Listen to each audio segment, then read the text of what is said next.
आस्था study classes में आप सभी का स्वागत है। आज हम लोग कोऑर्डिनेशन कंपाउंड से आए हुए आईआईटी जेईई एडवांस के प्रॉब्लम को सॉल्व करेंगे। तो एक क्वेश्चन जो है आईआईटी जेईई एडवांस 2016 में पूछा गया था। ठीक, प्रश्न में कह रहा है कि एनआई दो धनायन, पीटी दो धनायन तथा जेडीएन दो धनायन के अमोनिया संकुलों की ज्यामितियां क्रमशः हैं। तो इसमें ए नंबर दिया गया है अष्टफलकीय, वर्ग समतलीय तथा चतुष्फलकीय, और बी नंबर दिया गया है वर्ग समतलीय, अष्टफलकीय तथा चतुष्फलकीय, और सी नंबर दिया गया है चतुष्फलकीय, वर्ग समतलीय तथा अष्टफलकीय, और डी नंबर दिया गया है अष्टफलकीय, चतुष्फलकीय तथा वर्ग समतलीय। तो किसी भी संकुल की ज्यामितियों को पता करने के लिए उसके संकरण को पहले निकालते हैं। अगर संकरण पता चल जाता है तो उसकी ज्यामितियां भी पता चल जाएगी। तो देखिए, कुछ इंपॉर्टेंट पॉइंट हम लोग नोट कर लेते हैं। इंपॉर्टेंट पॉइंट, ठीक है। तो इंपॉर्टेंट पॉइंट क्या है? तो देखिए, अगर यहाँ संकरण है और यहाँ ज्यामितीय रखते हैं एक तरफ, तो अगर संकरण एसपी है तो उसकी ज्यामितीय जो होगी वह एक रेखीय होगी, और अगर संकरण sp2 है तो उसकी ज्यामितीय त्रिकोणीय समतल होगी, और अगर संकरण sp3 होगा तो उसकी ज्यामितीय चतुष्फलकीय होगी, और अगर संकरण dsp2 होगा तो उसकी ज्यामितीय समतल वर्गाकार होगी, और अगर संकरण d2sp3 होगा तो इसकी ज्यामितीय आंतरिक कक्षक अष्टफलकीय होगी, और अगर ज्यामितीय sp3d2 होगा तो उसकी ज्यामितीय बाह्य कक्षक अष्टफलकीय होगी। ठीक है। इंपॉर्टेंट पॉइंट यह है कि अगर एक तरफ संकरण है और एक तरफ ज्यामितीय है, अगर संकरण sp होगा तो उसकी ज्यामितीय एक रेखीय होगी, अगर संकरण sp2 होगा तो उसकी ज्यामितीय त्रिकोणीय समतल होगी, और अगर संकरण sp3 होगा तो उसकी ज्यामितीय चतुष्फलकीय होगी, और अगर संकरण dsp2 होगा तो उसकी ज्यामितीय समतल वर्गाकार होगी, और अगर संकरण d2sp3 होगा तो उसकी ज्यामितीय आंतरिक कक्षक अष्टफलकीय होगी, और अगर संकरण sp3d2 होगा तो उसकी ज्यामितीय बाह्य कक्षक अष्टफलकीय होगी। तो एक तरफ ही संकरण है, एक तरफ ज्यामितीय है, तो अगर संकरण हमें पता चल जाए तो उसकी ज्यामितीय भी निकाल सकते हैं। ठीक, अब इसमें देखिए d2sp3 में इसको आंतरिक कक्षक क्यों बोलते हैं? क्योंकि इसमें d कक्षक पहले आ जा रहा है, इसलिए इसे आंतरिक कक्षक अष्टफलकीय कहेंगे। और इसमें sp3d2 को बाह्य कक्षक क्यों कहेंगे? क्योंकि d कक्षक जो है इसमें बाद में आ रहा है, तो इसलिए इसे बाह्य कक्षक अष्टफलकीय कहेंगे। ठीक है। अब हमने प्रश्न पे आते हैं। तो प्रश्न में दिया गया है कि Ni जो है, Ni पर दो धनायन है के अमोनिया संकुलों, तो अगर इसको अमोनिया से क्रिया कराएंगे तो जो इसका अमोनिया का संकुल बनेगा वह कुछ इस तरह से होगा। NiNH3 का होल 6 पूरे संकुल पर दो धनायन होगा। तो Ni-2 आयन जो है जब अमोनिया से क्रिया करेगा तो वह हेक्साएमीन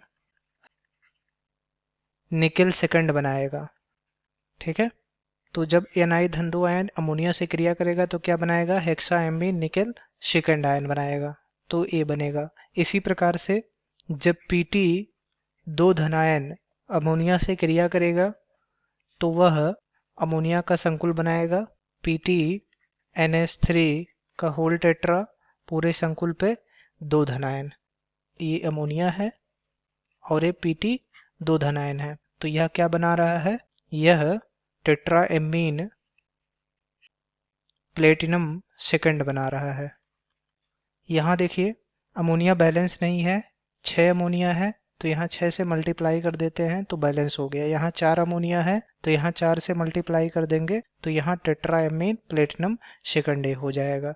इसी प्रकार से Zn-2 आयन जो है अमोनिया से क्रिया करेगा और अमोनिया का संकुल बनाएगा ZnNH3 का होल टेट्रा, पूरे संकुल पे दो धनायन। ये है टेट्राएमीन जिंक सेकंड, और ये अमोनिया है।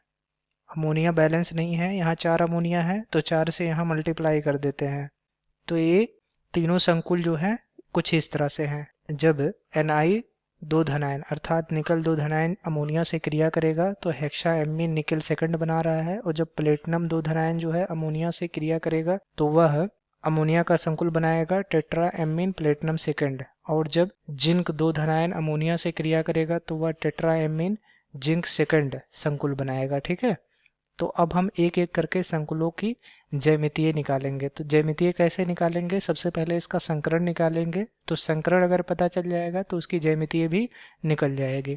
तो पहला जो संकुल है उसकी बात कर लेते हैं। तो पहला संकुल कौन सा है, NiNH3 का होल 6 पूरे संकुल पर 2 धनायन। यहाँ निकिल जो है केंद्रीय धातु परमाणु है और NH3 लिगेंड है। तो माना निकिल की ऑक्सीकरण संख्या यक्स है, तब यक्स धन 6 गुणे NH3 की ऑक्सीकरण संख्या 0 होती है, क्योंकि यह उदासीन लिगेंड है और उदासीन लिगेंड की ऑक्सीकरण संख्या 0 होती है, बराबर धन 2। पूरे संकुल पे 2 धनावेश लगे हुए हैं इसलिए बराबर धन 2 होगा।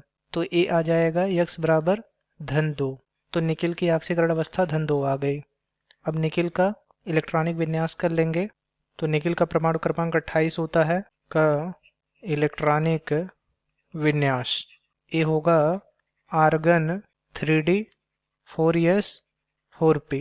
ये 18 इलेक्ट्रॉनों को व्यक्त कर रहा है आर्गन। यहाँ 2 इलेक्ट्रॉन तो 20 हो गए, बाकी बचे 8 इलेक्ट्रॉन 3d में चले जाएंगे और 4p में कोई भी इलेक्ट्रॉन नहीं होगा। अब चूंकि निकिल की ऑक्सीकरण अवस्था धन 2 आया है इसलिए Ni धन 2 का इलेक्ट्रॉनिक विन्यास बराबर होगा आर्गन, यहाँ धन 2 का मतलब ये हुआ कि 2 इलेक्ट्रॉन इसमें से बाहर निकल गए, तो यहाँ का जो 2 इलेक्ट्रॉन होगा वो बाहर निकल जाएगा। तो यहाँ बचेगा 3d 8, 4s में कोई इलेक्ट्रॉन नहीं, 4p में कोई इलेक्ट्रॉन नहीं। ठीक है, अब जो यहाँ पर उपस्थित इलेक्ट्रॉन है उनको कक्षकों में भर लेंगे। तो देखिए ये 3d है, 3d में कक्षकों की संख्या 5 होती है, और ये 4s है इसमें एक ही कक्षक होगा, और ये 4p है इसमें 3 कक्षक होंगे। ठीक है, इसमें कोई भी इलेक्ट्रॉन नहीं है, इसमें भी कोई इलेक्ट्रॉन नहीं है, इसमें इलेक्ट्रॉनों की संख्या 8 है। तो 8 इलेक्ट्रॉनों को भर देते हैं इसमें। तो सबसे पहले एक एक इलेक्ट्रॉनों को भरेंगे हुंड के नियमानुसार, उसके बाद इसका इलेक्ट्रॉनों का युग्मन होगा।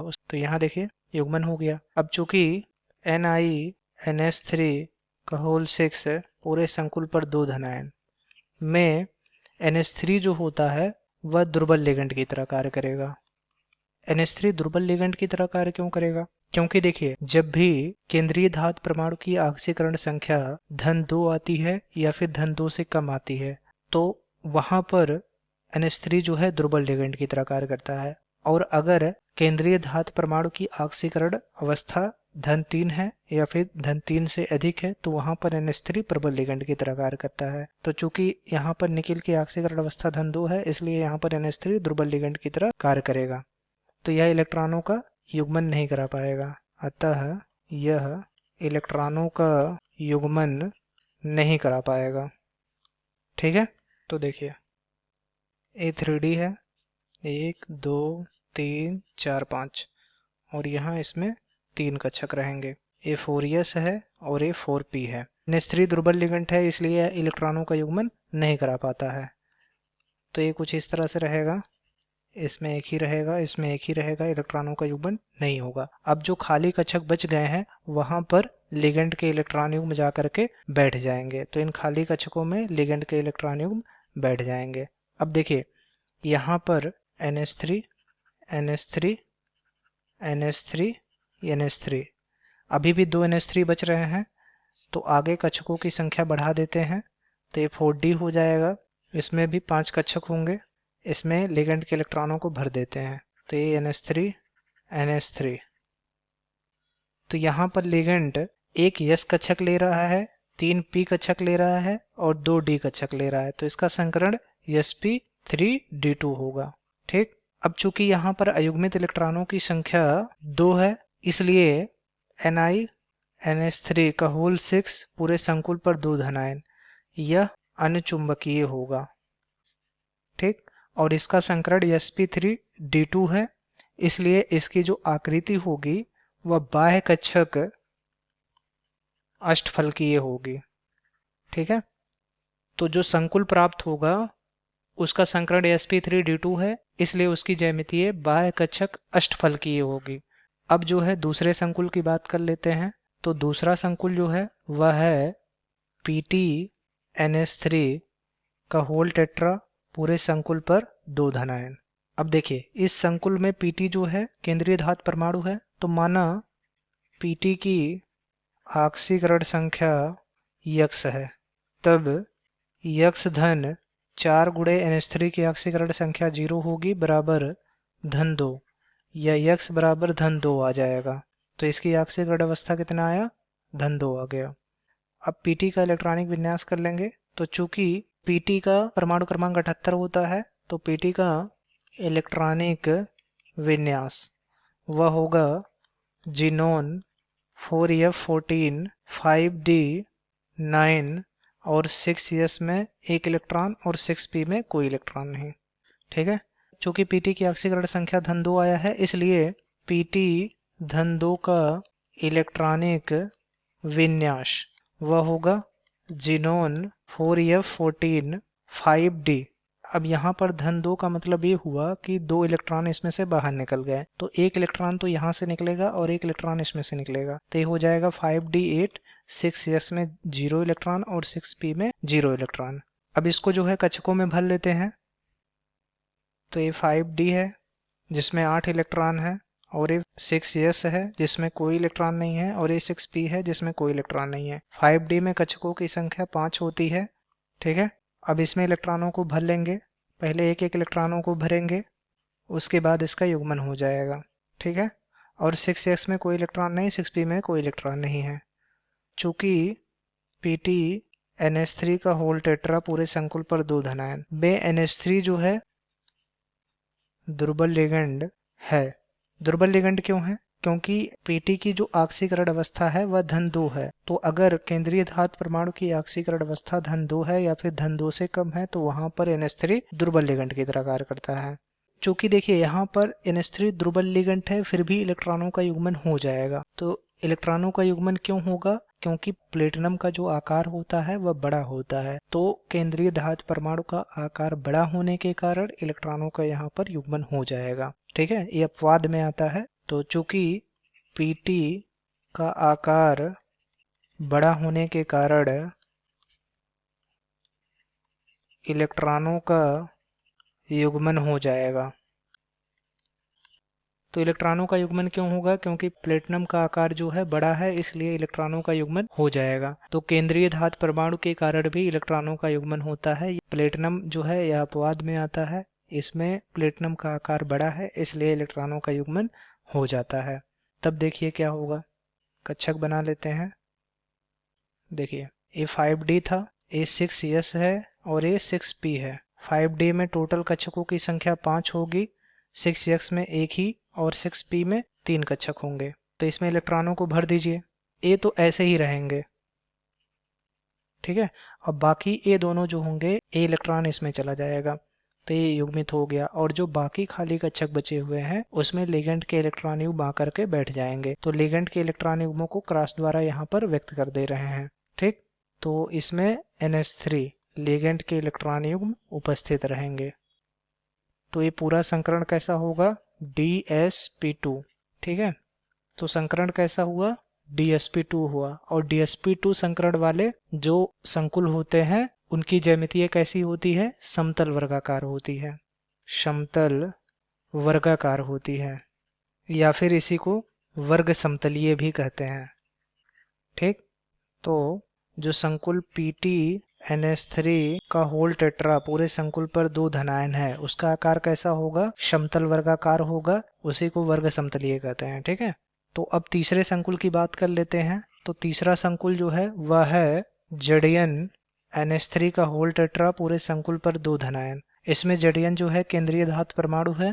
माना जड़ियन की ऑक्सीकरण संख्या यक्स है, तब यक्स धन 4 गुणे NH3 की ऑक्सीकरण संख्या 0 होगी बराबर धन 2, या यक्स बराबर धन 2। ठीक है, ये आ जाएगा पूरा। अब जड़ियन का इलेक्ट्रॉनिक विन्यास कर लेंगे। तो जड़ियन जिसका परमाणु क्रमांक 30 होता है का इलेक्ट्रॉनिक विन्यास ये होगा आर्गन 3D 4s 4p। तो ये 18 इलेक्ट्रॉनों को आर्गन व्यक्त कर देता है, और 4s में 2 इलेक्ट्रॉन, तो 18 और 2 20 हो गए। बाकी बचे 10 इलेक्ट्रॉन इसमें भर देते हैं 3D में, और 4p में कोई भी इलेक्ट्रॉन नहीं होगा। ठीक है, जड़यन का ऑक्सीकरण अवस्था धन 2 आया है, इसलिए जड़यन धन 2 का इलेक्ट्रॉनिक विन्यास यह होगा आर्गन 3d। यहाँ पर देखिए धन 2 का मतलब ये हुआ कि 2 इलेक्ट्रॉन इसमें से बाहर निकल गए, तो यहाँ से 2 इलेक्ट्रॉन बाहर निकल जाएंगे तो बचेगा 3d10। 4s में कोई भी इलेक्ट्रॉन नहीं बचेंगे, 4p में भी कोई इलेक्ट्रॉन नहीं बचेंगे। अब इसको कक्षकों में भरेंगे तो देखिए ये 3d10 है, ये 4s है और 4p है, इसमें कोई इलेक्ट्रॉन नहीं है। 3d10 में टोटल कक्षकों की संख्या 5 होगी और 4p में कक्षकों की संख्या 3 होगी। इसमें इलेक्ट्रॉनों को भरते हैं, तो सबसे पहले एक एक इलेक्ट्रॉनों को भरेंगे, उसके बाद इलेक्ट्रॉनों का युग्मन होगा। ठीक है, अब देखिए जड़यन NH3 का होल टेट्रा पूरे संकुल पर 2 धन आयन में NH3 जो होगा वह दुर्बल लिगेंड होगा। दुर्बल लिगेंड क्यों होगा? क्योंकि जड़यन जो है उसकी ऑक्सीकरण अवस्था धन 2 आया है और केंद्रीय धातु परमाणु की अगर ऑक्सीकरण अवस्था धन 2 है या फिर उससे कम है तो उस स्थिति में NH3 जो है दुर्बल लिगेंड की तरह कार्य करता है। तो यहाँ पर NH3 जो है दुर्बल लिगेंड की तरह कार्य करेगा, अतः इलेक्ट्रॉनों का युग्मन नहीं हो पाएगा। ठीक है, एक चीज और देखिए, यहाँ पर कोई भी अयुग्मित इलेक्ट्रॉन उपस्थित ही नहीं है, सभी युग्मित हैं। तो यहाँ पर अगर ए पॉइंट लिखे भी ना तब भी चल जाएगा। ठीक है, तो फिर से बना लेते हैं कक्षक। तो ये 3d है, ये 4s है और ये 4p है। 3d में इलेक्ट्रॉनों की संख्या 10 है, इसमें टोटल कक्षकों की संख्या 5 है। 4s में एक ही कक्षक होते हैं, 4p में 3 कक्षक होते हैं। तो यहाँ इलेक्ट्रॉनों को भर देते हैं।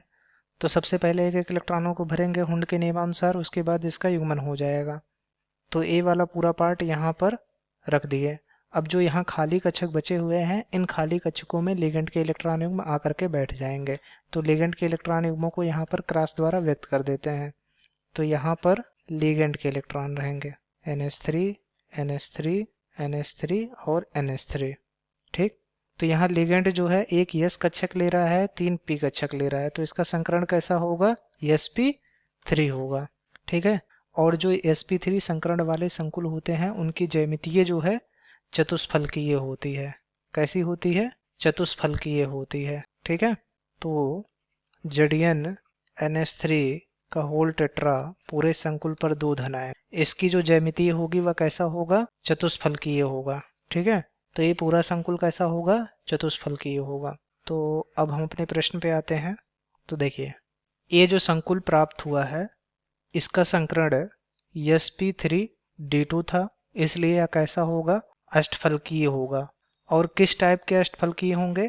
आंतरिक कक्षक अष्टफलकीय होगा। और ये जो प्लेटिनम का संकुल प्राप्त हुआ है इसका संकरण dsp2 है, इसलिए इसकी आकृति जो है वर्ग समतलीय होगी या फिर इसी को समतल वर्गाकार कहते हैं। और ये जो संकुल है इसका संकरण sp3 प्राप्त हुआ है, अर्थात यह चतुष्फलकीय होगा। ठीक है, तो निकिल का जो संकुल प्राप्त होगा वह कैसा होगा? अष्टफलकीय होगा। प्लेटिनम का जो संकुल प्राप्त हुआ है वह कैसा होगा? वर्ग समतलीय होगा। और जड़यन 2 धन आयन का जो संकुल प्राप्त होगा वह कैसा होगा? चतुष्फलकीय होगा। ठीक है, तो अब हम अपने विकल्प में देखते हैं। तो पहले वाले विकल्प में अष्टफलकीय दिया है, वर्ग समतलीय दिया है और चतुष्फलकीय दिया है, तो पहला वाला विकल्प ही हमारा सही होगा। अब दूसरा वाला विकल्प देखिए, इसमें पहले ही वर्ग समतलीय दे दिया है, जबकि क्या होना चाहिए था? अष्टफलकीय होना चाहिए था, तो ए वाला विकल्प हमारा गलत हो जाएगा। अब तीसरा वाला विकल्प देखते हैं, इसमें पहले ही चतुष्फलकीय दे दिया है, जबकि क्या होना चाहिए था? पहला अष्टफलकीय होना चाहिए था, तो ये भी गलत हो गया। अब चौथे वाले विकल्प में देखिए अष्टफलकीय पहला दिया गया है। ठीक है, अब दूसरा वाला जो संकुल दिया गया है वह चतुष्फलकीय दिया गया है, जबकि वह कैसा होना चाहिए था? वर्ग समतलीय होना चाहिए था, इसलिए चौथा वाला विकल्प भी हमारा गलत हो जाएगा। तो जो पहला वाला विकल्प होगा हमारा अष्टफलकीय, वर्ग समतलीय तथा चतुष्फलकीय, यही सही होगा। ठीक है, तो पहला वाला विकल्प ए जो होगा वही सही होगा। आशा करते हैं आपको पूरा समझ में आ गया होगा। धन्यवाद।